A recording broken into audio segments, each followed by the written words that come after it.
our next session is on electric vehicles. I know that's something that is of interest to a number of you.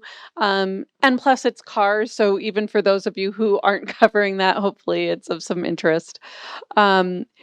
Dean Cher is the head of the mobility business at SP Group, which is focused on developing nationwide electric vehicle charging across Singapore. Obviously, Singapore has kind of a different beast than what a lot of you are coming from or will be reporting on, but he is aware of all of your origins and will happily take questions from everyone. And I think also it is an interesting example of sort of where things may go for others. Prior to joining SP Group, he focused primarily on the commodities value chain, ranging from oil, banks, and producers. So he can, if you have burning questions about those things, he may be able to fill in there as well. So please join me in welcoming Dean Cher. Good afternoon, everyone. I know I stand between you, dinner and drinks, so we'll try to keep it short. But we're talking about electric vehicles here, so maybe we can be a bit more excited. Okay, so before I start, maybe just want to have a show of hands. How many of you actually are based in Singapore? 2, 3. Okay, 3. So the rest of you are not based in Singapore. Okay, good.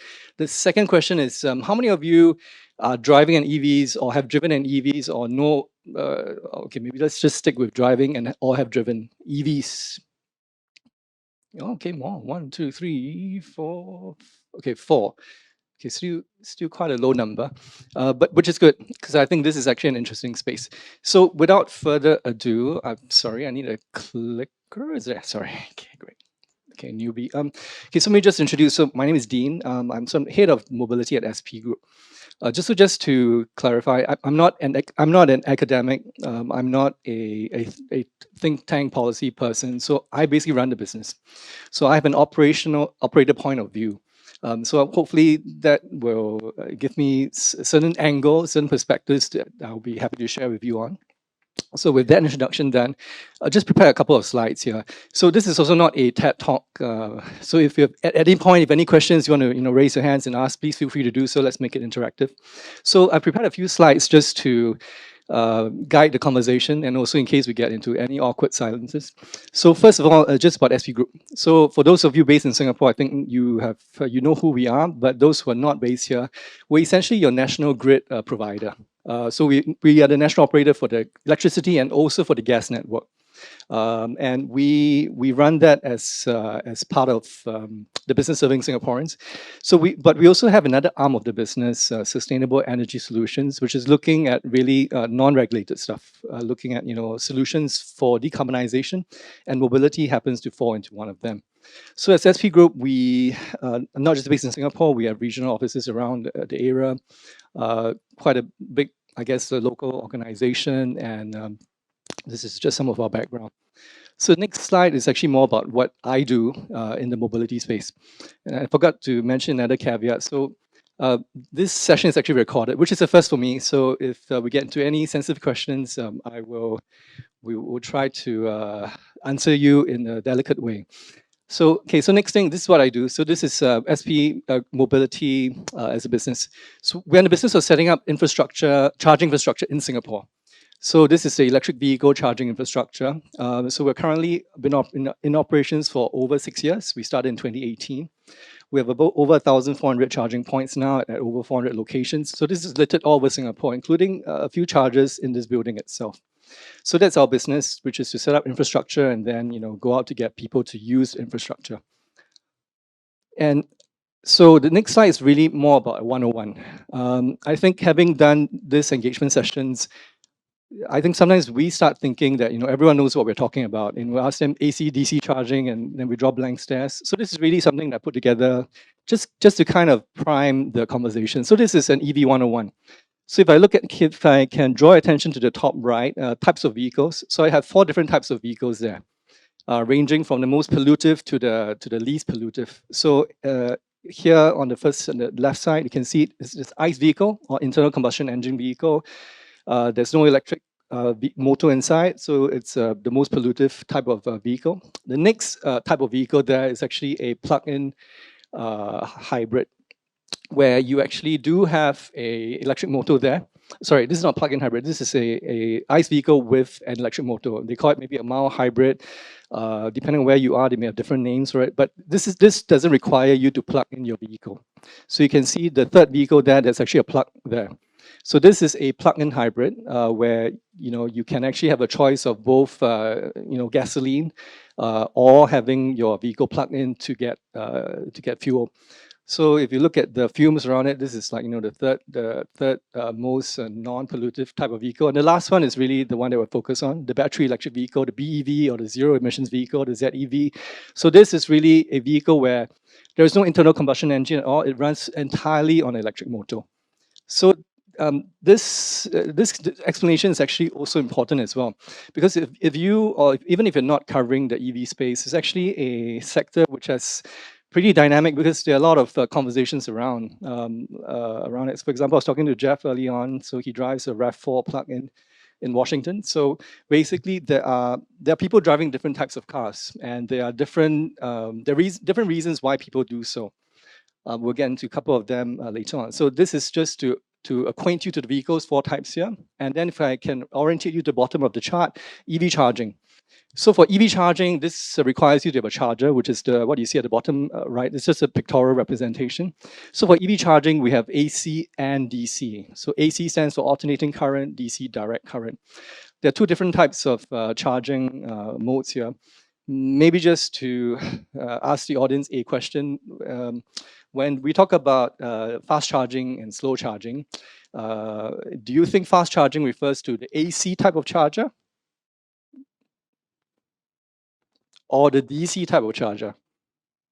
Okay, only 1 person. Okay, 2, okay, 3. The rest are undecided. So, okay, the answer is yes. Yeah, you guys are right. Fast charging actually refers to DC, direct current. But then maybe you have a question. So does that mean that if I drive a car, I can, if I turn up to a charging point, it says AC and DC. There's a choice of chargers both sides.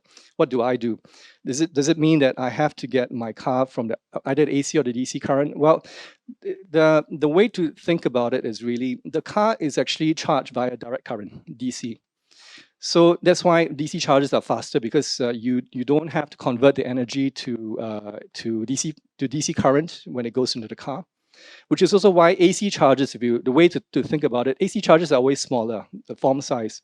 So if you see a very small charger, it's wall mounted, it's very, very, maybe the size of this part of the chair, then it's likely it's an AC charger. Why? Because the car's conversion to DC power is actually in the car.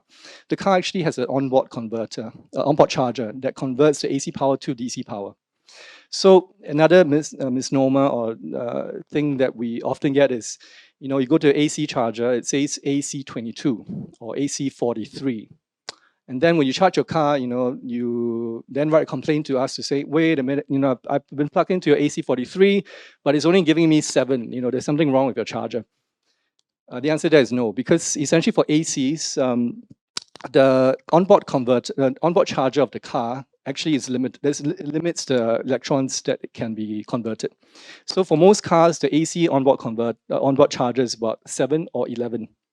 So even if you plug into a DC43, the maximum you're only going to get is 11. If your car's onboard converter for the charger is 11 kilowatt hours. So that is the difference between AC DC. And another thing to focus your mind on is really the plug heads, those colored things there. So even there, standardization or regionalization is also quite important, because you can see there are different plug heads for different regions. You have North America, Japan, Europe, and China there, which also means that if you buy a car in India and then you want to you import a charger from China, for example, then, well, I'm not so familiar with India, but it may be that the China charger you import in has a GB/T tag or guobiao. So you're unable to then plug the plug it into the car. So the plug heads also make a difference. So in Singapore and actually in all of Southeast Asia, most of us are using the European plug head. So this is your Type 2 and your CCS2 chargers. So it's a different plug kit from the rest of the world. In America, it's a bit more complicated as well because you've got the Tesla chargers, you've got the North America charging standard, which is another complication in and of itself. The last thing here before we move on from this slide is really about batteries, which is the space on the right. So here I've just given you like two graphics. The top graphic is really on the different types of batteries which are out there. And then there are 5 quadrants there, costs, you got gravity, energy density, the low energy performance, cycle life, and safety. So for each types of batteries here, there are different considerations. So for example, the purple triangle that you can see there, that's actually a lead acid battery. So one of the more basic batteries you see around, you don't really see it being used in cars, but it's extremely cost efficient and it's very safe as well. So essentially, you can see that there are different considerations around batteries. And on the bottom right there, this is really one of the topics which has been quite prevalent now. Like for car batteries, do you use an LFP battery, which stands for lithium iron phosphate, or do you use the NMC, which is a nickel manganese cobalt type battery? So there are various reasons why you would or you would not choose one. So cost being one of it. So the way to think about it simply is NMC requires nickel, requires cobalt, which are still relatively rare metals, very hard to mine. So the cost of it is typically higher. But you would want to use it because there's a higher range. So for example, if you stay in America where you need to get from state A to state B and you do it regularly, you may want to buy a car with a longer range. Whereas if you live in Singapore, 40 kilometers, across the island, then the MNC may not be something that you need because you would definitely have access to a charger at some point in time. So then that's where the LFP comes in.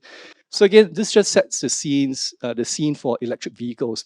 Some of the many themes around it, which are in this space. This next slide is about decarbonizing. So why do we even have electric vehicles at all?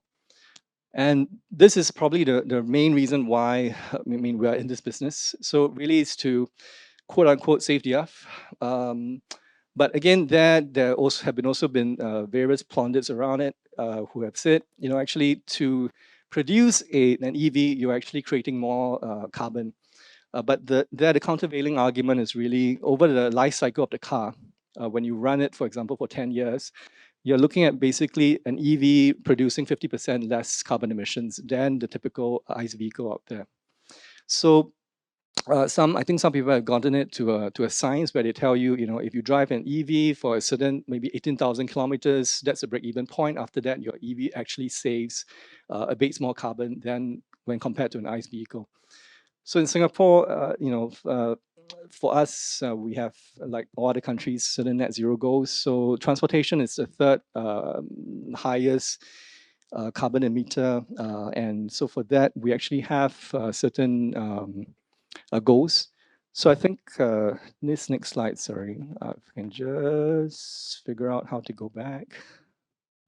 So for Singapore Green Plan, so for Singapore as a country, what we have done is we've come up with this Singapore Green Plan. This was announced February 2021. So it sets out the government's plan to achieve net zero carbon neutrality. And so there's a certain aims that is get to by 2030. So what we do in terms of the EV space infrastructure actually falls within the bucket here of sustainable living.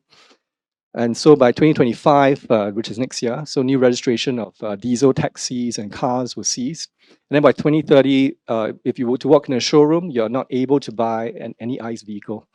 You can only buy cleaner energy vehicles, which actually in today's terms actually does also cover hybrids. So it's not a pure EV type scenario.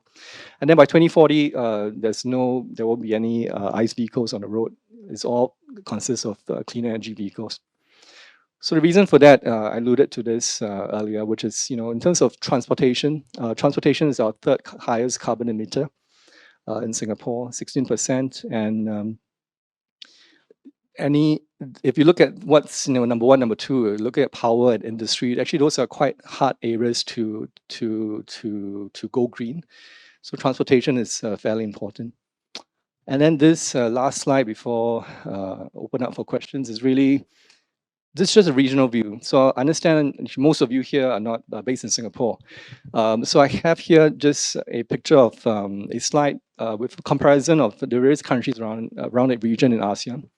So if you look at the chart on the right, so in terms of Singapore, we have the most challenging abatement target. So earlier in the slide, you saw we have about 53 million tons CO2 emissions in 2021. That's if you take a population size about 5-6 million, divide by that, our per capita CO2, we're looking at between 8 to 10 tons. So basically, that's what we have to abate. And then we have to do it by 2050. So we compare it to what our neighbors are doing. We actually have quite a high degree of work that we have to do. Then in terms of the chart on the right, this is really a comparison about the various other countries around the region, which talks about how, in terms of what their targets are for EVs, whether they ban, the sale of ICE vehicles, whether they provide consumer release and subsidies, and whether they have any EV charger infrastructure target. So this is really, well, it's not so much to say that Singapore is the best, but it's just really a case of we have certain targets in mind, and we have certain very clear targets, I guess, which industry and public can actually, react to. So with that, I do have backup slides, as you saw earlier in the preview, sorry. But it's a bit unusual for me to be talking so long and then to stare at faces and not expect any questions. So maybe I'll just pause here for a short while. Yes, just some promotional things you want to find out more about us, but yes, but just pause here for questions. Yes. Thanks. Hi, I'm James from Bloomberg. I have a question about the grid actually. So obviously building a lot more charging stations around requires a lot more power that will be needed to charge cars. And I presume Singapore's grid is probably pretty stable that would be able to provide that electricity. Looking around the region, do you see that countries like Thailand, the Philippines, Vietnam, which have less stable power supplies, which have more power outages, do they have the grid stability and the power generation capacity necessary to be able to power the EVs that people are planning to purchase? Yeah, so I won't profess to have the answers for these other countries, but in short, what you've mentioned about power requirements is actually a very real thing, even in Singapore as well. So we have one of the most stable grids in the world, but having said that, I think in terms of the requirements that EV chargers will put on the system, we're actually talking about a case where if you stay in the housing estate of Ang Mo Kio, for example, if all the residents come back from Ang Mo Kio and say, well, guess what, I'm going to charge my car here overnight, you're going to see a spike. So the question is really, can a grid actually handle that kind of different power requirements at different times of the day? Because if you think about it, the grid is maybe built to a case where you're really looking at the lowest common denominator in a sense. So I think for Singapore, we're also thinking about such issues, and being an SP group, that's one of the things that that we are thinking about as a group. But again, those are what my colleagues will be looking at in greater detail. To then answer your question, so I think if it's a case where in the other countries where the geography is a bit different, the grids have been built a bit differently, my guess is really, and we can see that in Singapore as well. When the buildings were being built, right, you were looking at power requirements circa 10, 20 years ago, when EVs were not a thing. So power requirements for electric vehicles, I would say, in some of these countries, perhaps it may be a bit more challenging. So definitely in terms of grid power availability, that is a question. And in terms of in the earlier slide, I had something about EV infrastructure. There's a very common question in this industry, which is which came first, the charger or the car? So as someone who's operating a business, we are always saying that, well, okay, so if you want the chargers to come first, my statement to the community is really the chargers have already come. Singapore, when we're calculating the number of EV chargers, as at 1st April-ish, around that period of time, we calculated about 6,500 charging points in Singapore. And at that point, we were looking at 18,000 vehicles, EVs around Singapore, which is 18 divided by 6, is 1:3. So basically, one charger was serving 3 cars, which is internationally is extremely good kind of a metric. So So I think I'm digressing from a question, I know, but when we look at this, I think in terms of infrastructure, at least in Singapore, infrastructure is not a problem, but infrastructure is an important consideration for users. And what we have seen as well is where there's infrastructure around, where there's visibility, when a user can see that, well, there's a charger in my home, there's a charger in my office, that actually gives them the confidence to say, yeah, I'm going to take the plunge and change to an EV. But coming back to your question, then I would think that in our regional neighbors, yes, I think grid power availability, these are issues which, as reporters, I think good questions to ask the various authorities around in the other regions. Yeah. Hello, this is Mia from South China Morning Post, and I cover a lot of story about like EVs. And my question would be more focused on China side. So because we know like there's new election in US right now, so China is actually manufacturers in China they're not sure like what actions US going to take because now they already raised the tariff to 100% from 25, which is insane. And with Europe, like they say they are going to have a like talk, so maybe things could get less intense. But already seeing your website, the company's websites, there are a lot of cooperation between China and like Singapore, a lot of already cooperation and also some investments. So I'm kind of curious, like what's Singapore view on Chinese like incoming new energy investments under these circumstances? Like are they scared? Like one day this kind of investigation will influence on themselves? Like are they considering like slash back some Chinese investment on EVs? Thanks for that question. And I'm going to move to this slide. So this is really just something I cobbled together. So the top table talks about the number of vehicles in these countries, and the bottom talks about GDP and GDP per capita. So please take, again, forgot to caveat, please take the information I'm sharing, any errors or omissions are purely mine. So in terms of the vehicle numbers, if you can see, Singapore, our total vehicle population, sorry, I made a mistake. There should be 1 million. We're only looking at about 0.9. Sorry. Oh no, I'm right. So 0.9. Yes, 0.9. So in terms of to answer that question, Singapore, we don't produce cars. We sell cars. I mean, recently we had this Hyundai factory here. I think they will example probably about 30,000 EVs at its height and sell to Singaporeans. But if you look at Singapore itself, and again, I'm talking as a Singaporean, I don't think we are in a position where we have a very small market. But if you're Indonesia, for example, with 125 million vehicles on the road, albeit most of them are motorcycles, then yes, the talks about tariffs there would be quite important. But maybe to then address your question from an operator's point of view. So basically, as I mentioned, we've been operating for 6 years now. We started in 20 February 2018. So when we started out, the number of EVs on the road in Singapore at that time, as reported, 560 for passenger cars only. So that's 2018. I mean, 2018 is not even 10 years ago. So, but today, the number of vehicles on the road, we're looking at about 22,000 EVs, out of which I think 19 or 18,000 are passenger cars. So it's a big change. And we're seeing a lot more vehicles this year. In fact, if you look at the percentage of new car sales, we were at 28% in January, EVs, 31% February, 33% March, 32% April, something along these lines. So we've actually breached the 30% mark. And one key reason for that is really because we see a lot more mass market EVs. And the mass market EVs, guess where they're coming from? Well, they're coming from China. So the likes of BYD, coming in with mass market models. And so what we've actually seen, at least on operator side of view, when you actually have mass market models, they are not your Teslas, your BMWs or Mercedes, where the man on the street can, actually has the purchasing power to actually purchase those cars. We actually do see that, adoption does come. So to answer your question in two ways, I think if you look at the numbers, Singapore itself, probably we again, personal view, I don't think we are in that space. Second one is really, I think from a business point of view, I actually do welcome, Chinese EVs coming down, because as long as we have mass market cars, then we will see greater adoption. Because I think cost is really still one key example. Again, I have to reference Jeff. Sorry, I just met him, but I was talking about his car. So he bought his RAV4. He paid 47,000 US, and then but that's actually a lot more than the equivalent RAV4, which is I think 30 something. Yep. So actually the cost for cars, EVs, are actually still more.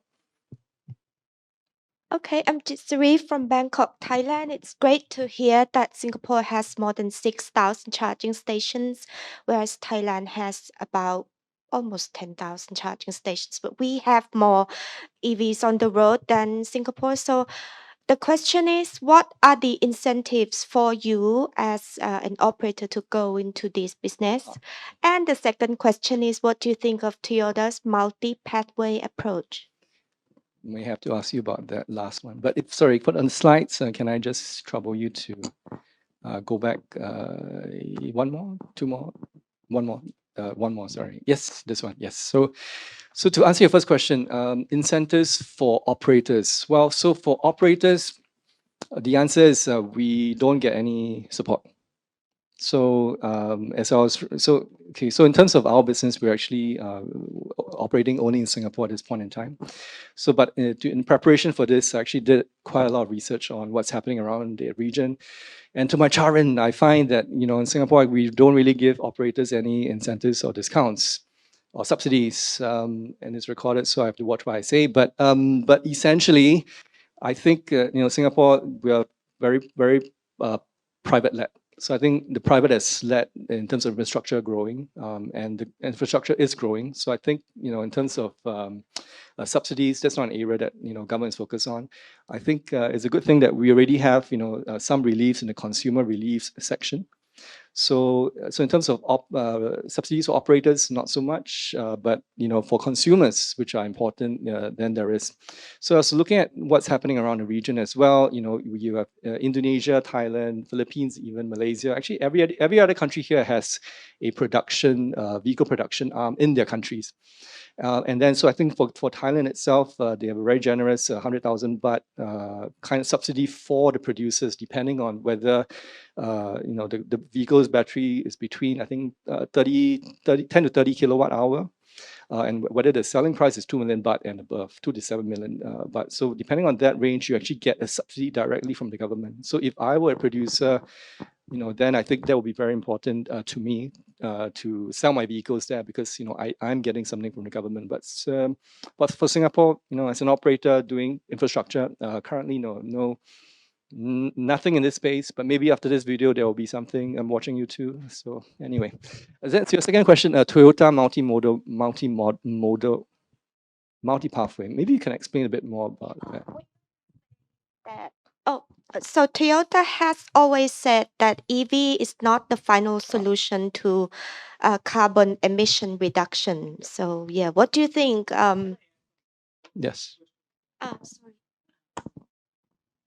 I was trying to ask this question. I don't know whether this is relevant today or not. I think this is a bit early as well. But do you think the electric vehicles has a better or sustainable future in the market, in the world, considering the fact I have myself visited the Toyota establishments in Japan, and I have seen they're working with FCEV vehicles, which are hydrogen based, and now they're working with other alternative fuels as well. Considering all those facts, now you're talking about charging points.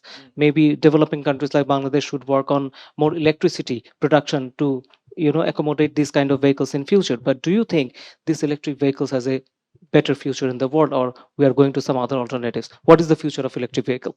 Good questions. Sorry. But to take a point, final solution sounds very Germany. Sorry, but anyway, not sure how many caught it. But never mind. It's okay. So, but in terms of what we're talking about here,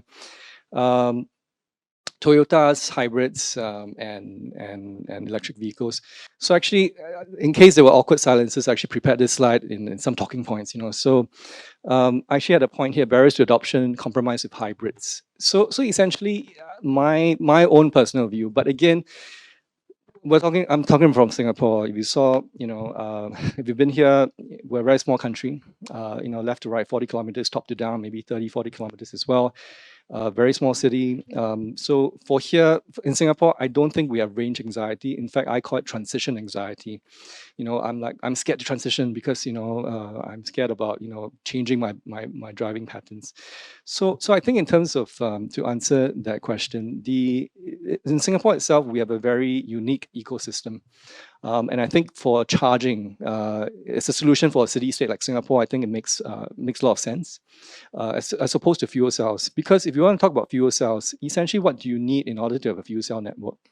That means tomorrow when you go visit your petrol station, that needs to be dispensing hydrogen to you rather than petrol.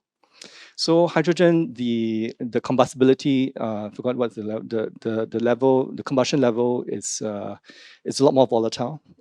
It's actually pretty dangerous. So in order to do it safely and efficiently, you're looking at supply chains.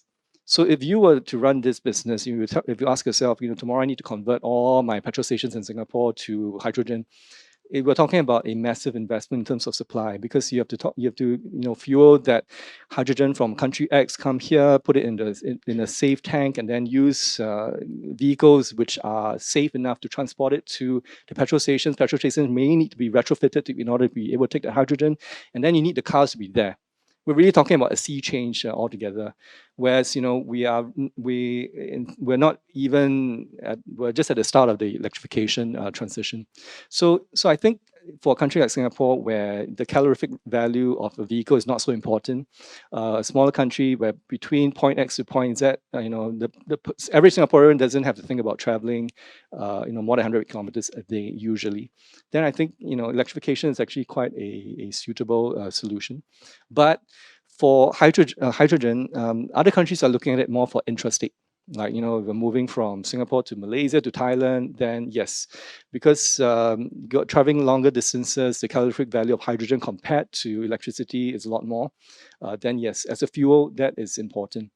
But otherwise, if you look at it, hybrids, the problem with hybrids at the end of the day is you're still burning fossil fuels. So, if you talk about tailpipe emissions, yes, I mean, you can be as efficient as you want. Maybe the hybrid can drive 2,000 kilometers on a single full tank, but at the end of the day, you're still burning fossil fuels. You're just burning less.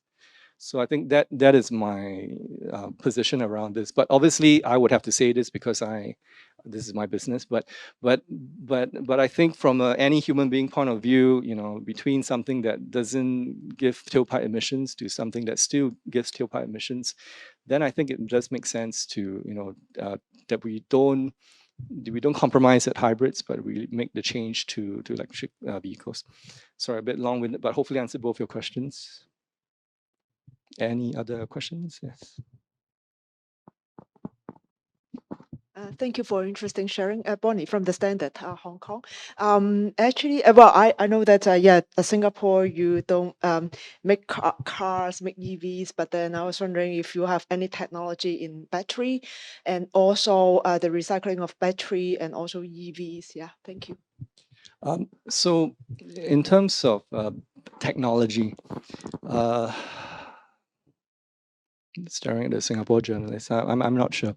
So I think in terms of technology, I mean, we do have. So Hyundai did open their factory here. It's called HM Jigs, and part of their requirement, I guess, by the government was to have an R&D center there. So I assume that they are doing some research around that area. But I think in terms of cottage industries within Singapore,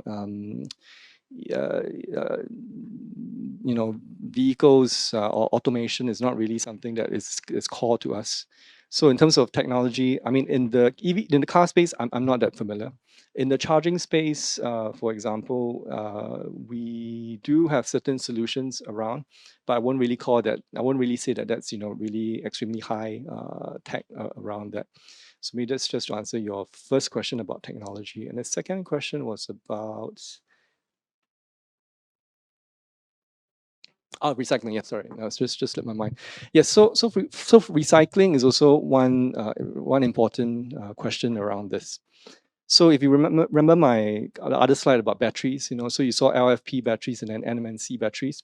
So there's a cost difference. So lithium iron phosphate batteries are cheaper, and it's also quite important. So BYD uses a lot of their blade LFP batteries, and the cost is actually cheaper than the nickel, manganese, cobalt batteries. So when it comes to recycling, then guess which product is more appealing to recyclers? It will be the NMC batteries. Why? Because you can extract more of the nickel, the manganese, the cobalt there, and then recycle that. So for recycling, I'm not familiar with the Singapore scene, but for recycling, my personal view is really, at least in Singapore, the first EVs came, well, like I mentioned, right, 2018, we had 560 vehicles. So at least by 2028, we have at least 560 vehicles, maybe a portion of them that may reach end of life, and then we'll think about what to do with them. I think in the US as well, Tesla hasn't been going on for that long as well. So essentially, we haven't really reached that stage where we're really talking about mass recycling, as in recycling as an activity, recycling as very viable and important economic activity. But that's my view. But there are companies around which are looking at recycling. I think there's a UK company called Altium or something that is really looking at the RFP, MNC, battery recycling. In Singapore, yeah, I have to afraid that not too much information around that I'm aware of. I'm Raisa Robles from Manila. How fast can EVs go? I mean, like when you think of EVs, would hunky men drive EVs? Second, can you drive an EV through floods? Because that's one of the unique problems of the Philippines. Okay, first question: can a hunky man drive an EV? Let me poll the audience. How many? That's right. I mean, I think EVs as a choice. Okay, wait. Maybe let me phrase it in another way. How many of you here, after hearing this, would want to try to drive an EV? Can you put up your hands? Okay, a lot more. Okay, at least more. Okay, so yeah, so I think the answer is I think EVs as a lifestyle choice. It's actually quite interesting. So I don't drive an EV yet. I know. I'm on TV now, so it's confession. But okay, so officially, yes, last year I did spend a whole year being very guilt trip about not driving an EV. So I had a guilt complex. But this year, so why last year? Because last year I partially took over this portfolio. So this year I've gotten over my complex. So basically two reasons. Okay, so the company doesn't give me an EV to drive. So point one. Second one is really I still have 3 years left on my car. So those of you may not stay in Singapore, but you are aware of Singapore's insane car prices because of the tax system. So 3 years left on the car is actually a bit more wasteful to go and kill your car and then get another EV. So that's my reason or excuse, depending on how you see it. But no, so I don't drive one yet. But I have driven a number of EVs, some for work purposes. So actually, so I think for most users actually, once you drive an EV, the experience is actually quite phenomenal because of the pickup. The pickup is there, and if you love tech, right, technology, the EV is really like a mobile phone. There's a lot of tech in it. You can watch TV, you can play games around it. You sit in it, the aircon is still on. You can take your conference calls, watch this video. So you can do a lot of things. So I think for the hunky man, getting an EV, I don't think it's a problem. In fact, I think it's probably something that a lot of people may want to choose to as a lifestyle choice. Second question: can you drive an EV through floods? Well, the answer to that is probably you can't really drive an ICE vehicle through floods anyway. So for EVs. But there's been a lot of questions about safety of EVs, So I think the thing about EVs is it's not just one battery. It's actually quite a few battery modules that you pack within a metal casing, and all of them takes safety quite seriously. So I think they do their various tests around it, puncture tests, throw the battery from heights, involving in a crash. So I think the standards for EVs would be the same as for ICE vehicles. So in the same way that you don't drive your ICE cars through floods, I think the same would be for the EVs. But yes, I think safety is of a concern. Thank you. I'm Nithin Kok. I'm a freelance journalist based in Japan. I wanted to ask about the sustainable sourcing side, because there are a lot of human rights abuses and issues along mining supply chains in places like Indonesia or in Africa. And I'm wondering if Singapore is looking at putting any type of sustainable standards for sourcing of these minerals, materials that are part of the energy transition and the electric vehicle transition. Okay, so I think the quick answer to that is I'm not sure. So actually, that's not part of what I cover, but I do think in terms of but maybe just two ways to answer your question. So I think A, sustainable sourcing. Yes, it is true that in addition to EVs requiring the production of EVs arguably using more carbon than an ICE vehicle. In terms of the sourcing, right? We're talking about minerals like conflict minerals like cobalt, for example, where DRC is the largest cobalt manufacturer in the world. Issues about mining, sources of mining, child labor, modern slavery, that kind of thing. Yes, I think there are questions around that, but it's probably the same questions that you ask of any other industry as well. So I think the way to think about it is really the minerals will be there, and the question is how do you actually source it? And as you rightly pointed out, as long as companies, countries, consumers actually have certain requirements built in, then it's a case where there can be responsibility that flows down the track. But having said that, I mean, we do read the news about fair trade, sustainable trade. Your chocolates, that you buy in London, for example, are they really sustainable? I mean, there's a lot of stories around that, right? And I think as long as humans are around, there'll always be loopholes that people will try to exploit. But at the end of the day, I think in terms of the ecosystem, as long as we're all conscious about it, then I think industries will change at some point. But again, that may be a different complexion of question from whether we want to buy an EV or not in the first place. I.e., my view is if you don't buy an EV because we are concerned about whether the cobalt is being mined legally or not, maybe the answer to that is get an EV not with NMC but with LFP. Then there's no cobalt in it. Then can sleep better at night. That's just some sharing around that. Hopefully that answers your question to some extent.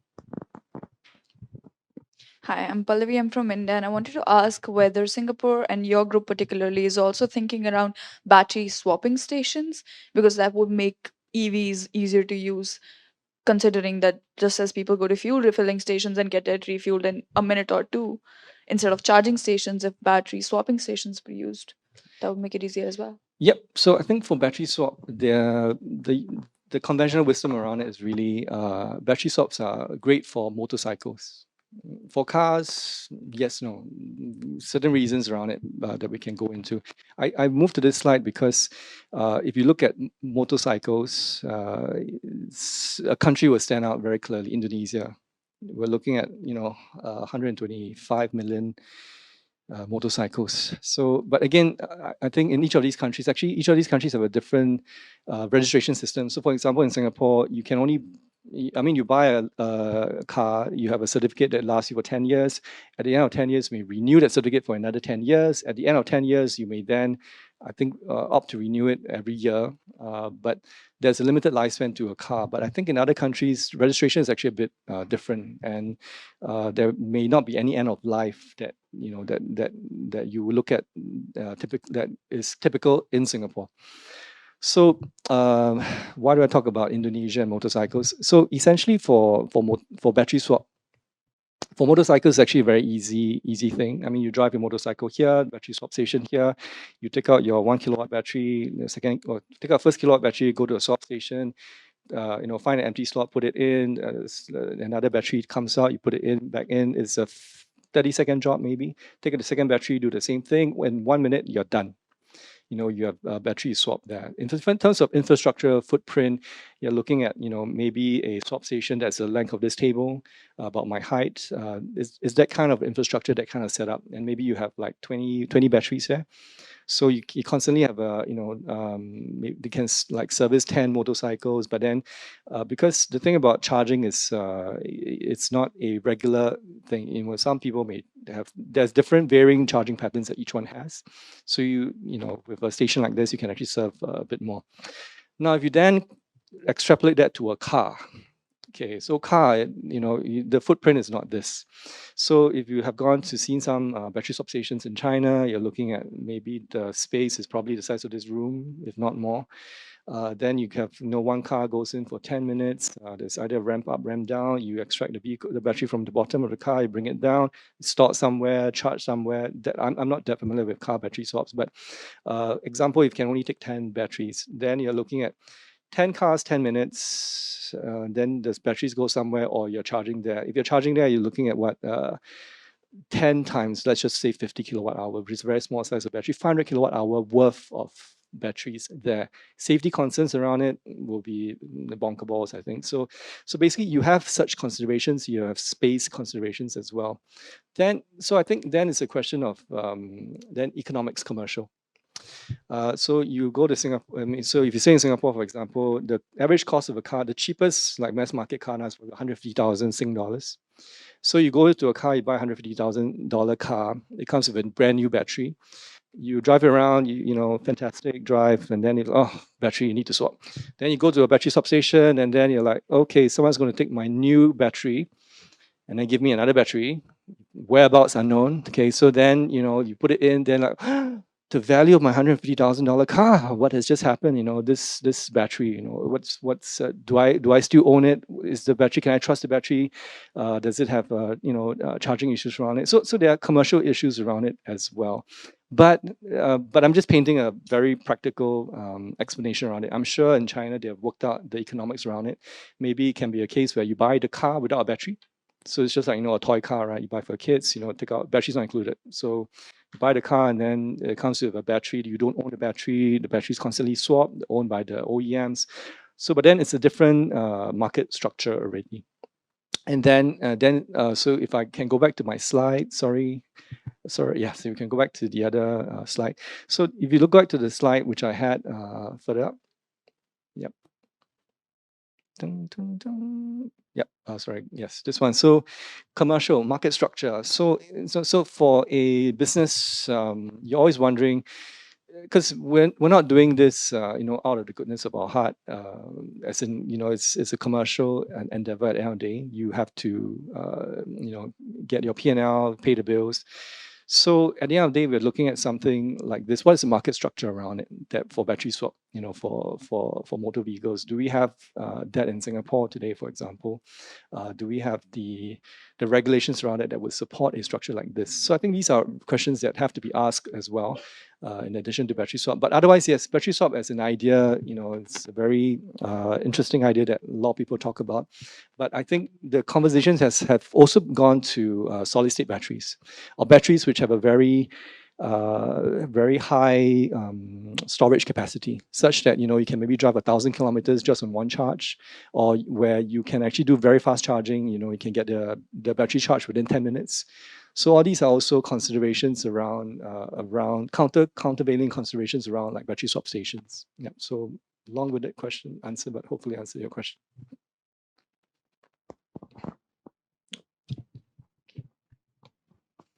So my question is about the safety of the battery, because in Vietnam we have recorded so much of the big fire caused by the battery in the electric vehicle, especially. It's not about car, it's about bikes. So how about the safety infrastructure for the future of EVs? Under the rail of the building, we will park a lot of EV. So how is the solution or the measure of this? And the slide about the numbers of vehicles. Can we turn back to that? Is it the number of the vehicle, just normal vehicle, right? Yes. The motorcycles of Vietnam, I think the numbers it a little bit It's too high or too low? too low. Too low, yes. Yeah. Okay, so that's why I said any errors and omissions are mine. So yes, maybe. If yeah. I Google it, and I think that the motorcycle in Vietnam is about 70 million. 70 million. Okay, so yes, I've severely underrepresented that. So Yeah. thanks for correcting that. But maybe just on that, actually, I do 17 or 70. Yeah, 70. So basically, so in this space, in terms of the facts and figures out there, you read one website tells you facts X, and then you read another website tells you facts Y. So and I'm conscious I'm talking to a room full of 25 journalists. So my only request to you is yes, E and O, any errors or omissions are mine. But second one is really when you do report on this space. It would be good to get some alignment in terms of numbers as well. Okay, then sorry to go back to your question. So in terms of safety, as I mentioned earlier to that lady, I think for safety, EVs is a space where I think manufacturers are very conscious about safety. Regulators, especially in Singapore, are very conscious about safety. But maybe let me put in Chinese called 把丑话放说先吧. So let's talk about an ugly fact first, which is I do feel that in terms of safety, there's always a double standard, right? I mean, if you buy a condominium that's next to a petrol station, you don't worry about, oh, is the petrol station going to explode overnight? But you don't, you just buy the condominium and you stay there. So as in, it's not a fact of life, it's a risk that we accept. So let me give you another analogy. If I were to tell you, you're going to take a mass of metal that's 3 tons, or sorry, 30 tons, and it's going to defy gravity, stay in the air for 10, 13 hours, and then land you safely in another place, would you do it? Answer is no, but then you take an airplane all the time. So, but basically what I'm saying is, in terms of safety, right, it's evolved over time, and it's very important to not have, color tinted, rose tinted, to look at it, with from colorblind lenses. Not saying that you are, but I'm saying in terms of safety, that's something that we have to be conscious of. Second point is, I think in terms of OEMs, they have been looking at safety quite carefully. You talk about Vietnam and about battery swap. That's actually more for motorcycles. So I think in terms of cars, very clearly, I think the standard there and the build there is probably a bit more robust. Motorcycles, probably less so, but again, really depends on the battery. So, but one important point really is, a lot of people still do home charging. Home charging, i.e., you take in Singapore, the 3-pin plug, the 13 volt plug, 13 amp plug, and you plug it in, and actually, that's actually very dangerous because the wires are not meant to accept that kind of current that flows over it. So, which is why, in Singapore context, we actually ban these electric bicycles, not motorbikes, electric bicycles. You can't charge it at home. We have one too many fires around it as well. So, again, the fire safety, whether are you using it in accordance with manufacturers' recommendations? So, all these are pretty important questions. So, in terms of motorcycles and battery swap, it's really a case where, as I mentioned, right, you're talking about maybe 20 batteries in one swap station. So in Singapore, if you were to do a swap station, the current rules, as I understand it, is it actually has to be done in open air area. It cannot be done underground. So it's something that so I was in Taiwan just a few days ago. I saw some swap stations around. It looked to be outdoor. So I think maybe it's a common thing that is a common sense thing as well. You have it facing the sky. So essentially, you have such requirements around. So I think in terms of batteries and technology, my sharing is really, I think cars a lot more robust. Motorcycle batteries, if you just look at the construction of it, I think it's different. Then I think in terms of the user experience around it, the power, whether you are doing it in accordance with manufacturer requirements, something that has to be looked into. So basically at SP, because our heritage is in the grid, so we actually take installation quite seriously, and we actually do it quite a robust job around it. But hopefully answers your question. I keep saying that, but maybe I should stop apologizing. You just mentioned that you all don't allow battery charging at home. So that's any kind of battery charging for motorcycles, for cars, no battery charging is allowed? So In the house, I'm saying. yes. The Okay. reason I'm also asking you this is because I come from Mumbai, where since I cover disasters, I have covered disasters at home, wherein a motorbike battery that was charging caught fire and the entire house was burned down. So that's why I'm asking that don't you all allow at all? Yeah. So the answer there is no, we don't allow at all. But let's be clear on the types of vehicles. We're talking, there are these electric bicycles, a bit like scooters, but they're not scooters. It's just a bicycle with a motor attached. Those early days, Singapore did allow it, but I can't remember when we changed the law, but it became illegal because actually there were too many fires around it. We had people brought these mopeds home, they plugged it into the power plug, they left it overnight, then sparks happen, smoke, the whole flat is burned. So yes, we have disallowed charging that. So these kind of vehicles, no. Then let's look at motorcycles. So motorcycles, as I mentioned, we talked about battery swap motorcycles, but actually there are also some motorcycles that actually take charging as well. So in terms of charging, whether it is a motorcycle or a car, you can actually buy, online chargers from other countries, which are really not really a charger per se. It's really just a plug for you to plug in your home socket, and then the cable is drawn out, and there's a plug hit, and you can plug into your car. So there are such devices out there. In Singapore, this is, I believe, it's illegal because every charger has to pass a certain quality standard. So essentially, if you were to do this at home, if you do this at home in Singapore now, the law is kicked in, but implementation of it will come later this year in December. I believe once that point has come, then if you're using a non-registered charger, then that would be against the law. So, but in other countries, does it happen? I think it happens as well. I mean, especially in Europe, for example. And so I'm not sure about the country in India, whether that's also allowed or not. But the problem with that is really, if you look at this power plug on your table right now, so essentially what they do is they take this 3-pin plug, they plug in, into the top in here, and then there's a power plug. If you remember my slide earlier, they plug into the car. We talk about AC/DC charging, right?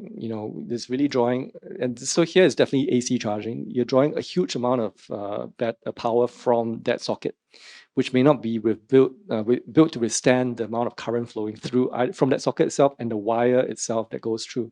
So we're thinking about overnight charging continuously, having that power course through it. You can see why accidents happen.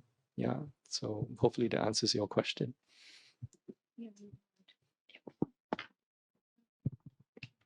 Hi, I'm Jia Hui from Wall Street Journal. I have a question about market consolidation because in China right now there's this round of historically price war within China because there's so many brands and they are trying to cut price and attract more consumers.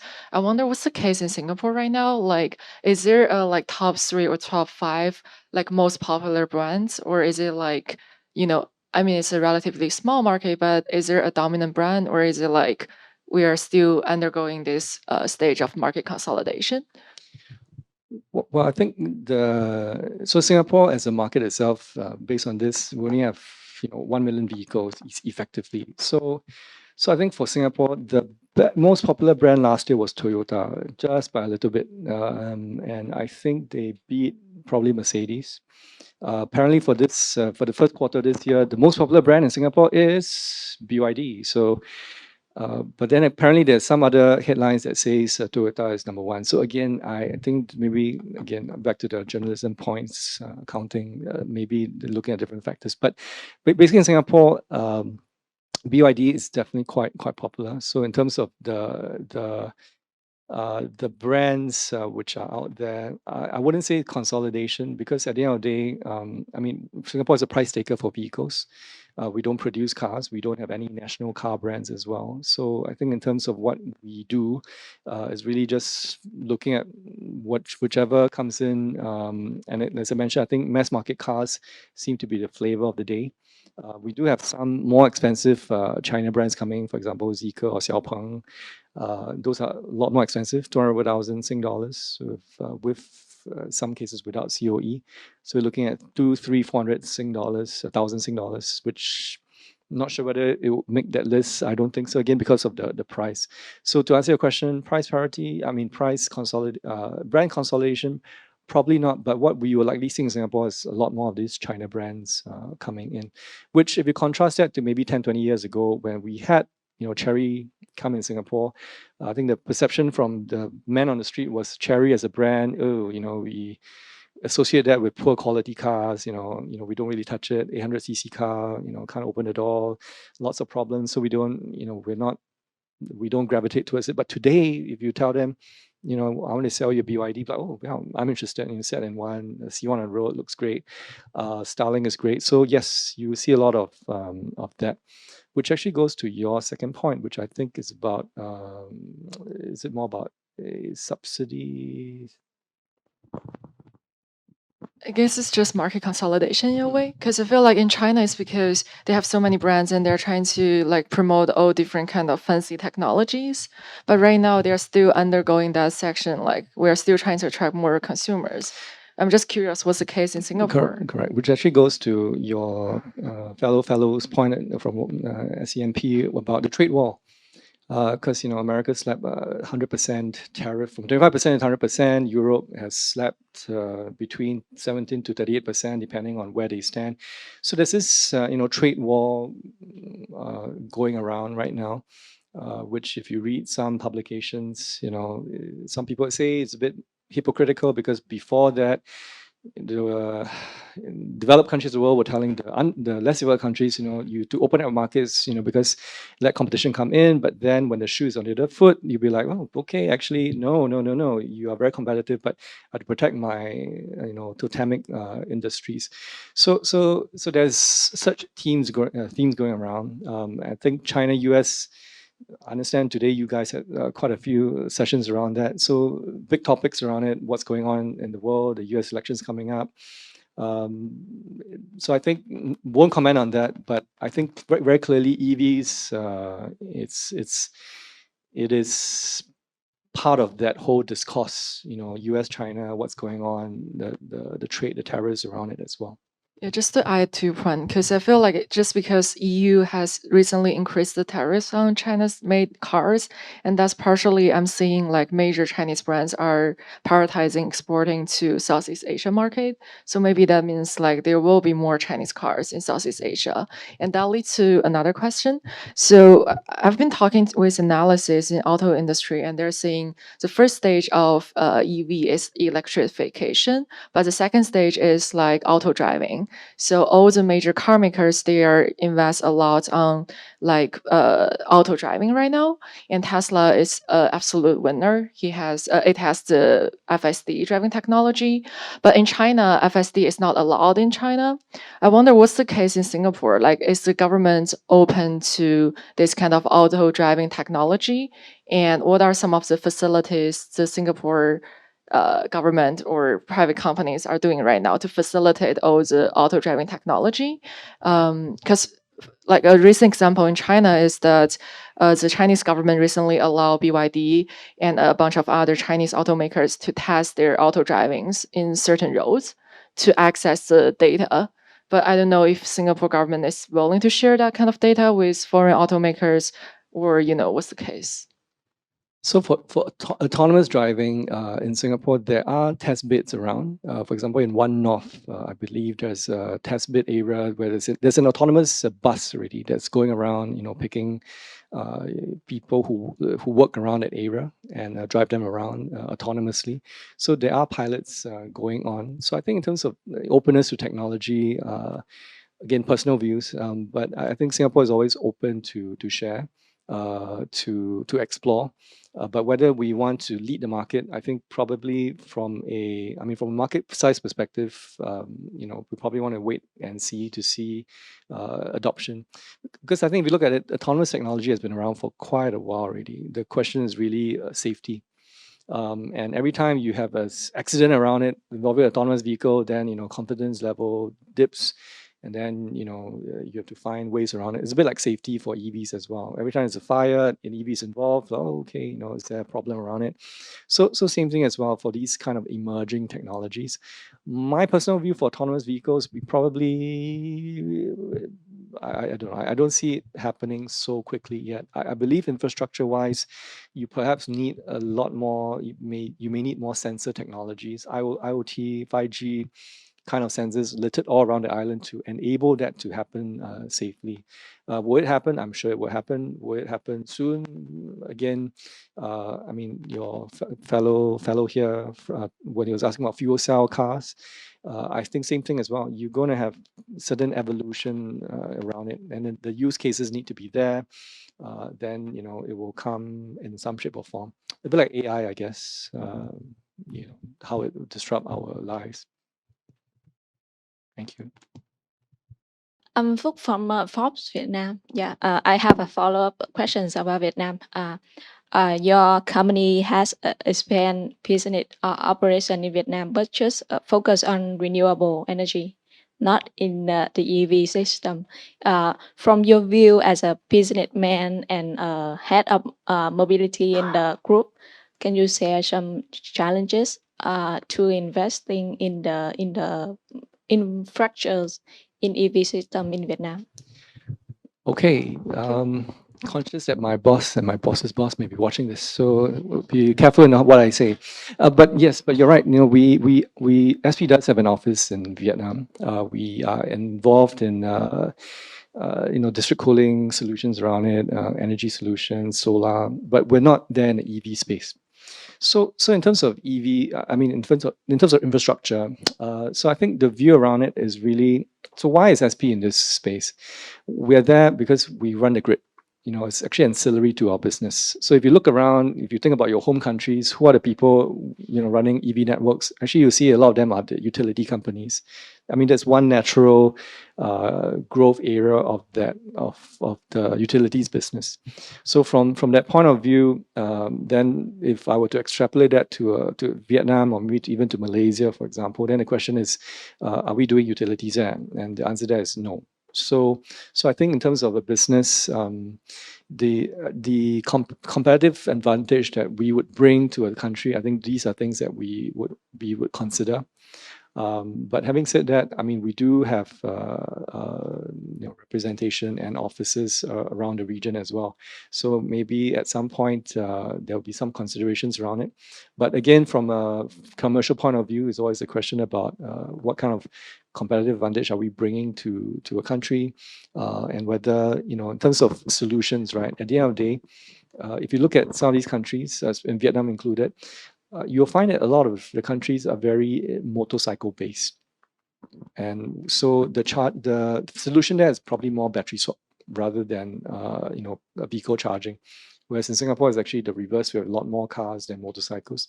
So I think those local market conditions also play a part as well in terms of considering whether to proceed or not. And my last point to you, CC and that. So my last point is really, so from a Singaporean point of view, when he or she buys an EV, the use cases are within Singapore and maybe sometimes to Malaysia. But beyond Malaysia is Thailand, beyond Thailand is Vietnam, beyond Thailand, Cambodia, Laos. So the driving pattern of a Singaporean typically is maybe Singapore, Malaysia, and then very few people then venture up, further up north. So again, different use cases around it as well. So if we were to think about the consumer, then I think the focus for us right now clearly is on the Singapore consumers first, but never say never. Dean, thank you so much for sharing your insight.